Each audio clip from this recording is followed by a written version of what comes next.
Good morning. In this week's discussion video, we are supposed to address the problem of scale when referring to the challenge that governments have in dealing with a large population, a large nation, etc. So this problem of scale it's talking about how governments are able to function efficiently and effectively in managing their resources, which obviously in today's current events and news is something that we're hearing about a lot with the DOGE program, et cetera, in our government in the last month or two. And so it's something that's kind of at the forefront for a lot of people, is talking about government effectively and efficiently managing their resources to serve the people that they are supposed to be governing. A lot of it comes back to Rousseau and the social contract. Rousseau said that the government should only exist to serve the people, and if the government is not doing what it's supposed to do in serving the people, then government should no longer exist and should be replaced by a new one that is effective and efficient. So that problem of scale kind of ties into that.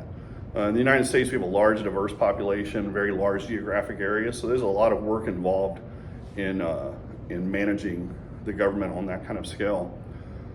A lot of difficulties in that regard, especially for being efficient for the citizenry.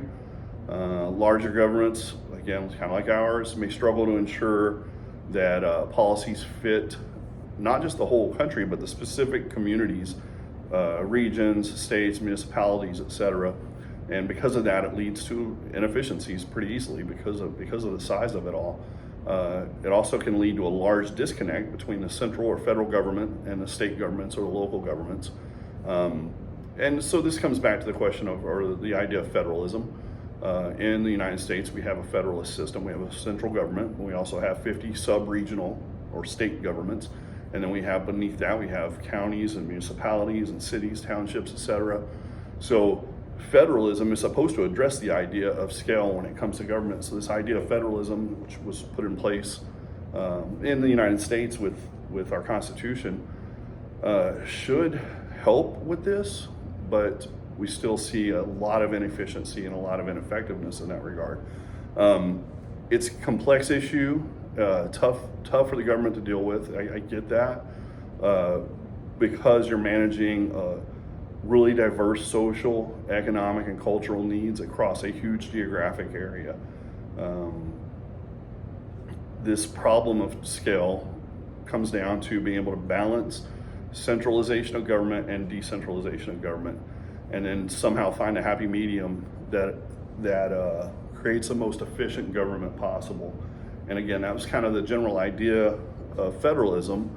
So hopefully, and I know there have been times in our history where it's probably worked well, but it's become too bloated now, and hopefully that is something that, as we use the United States as an example, is something they're able to kind of correct and move forward with. A couple sources that were good for this were Malcolm Feely and Edward Rubin's Federalism, Political Identity, and Tragic Compromise out of the University of Michigan.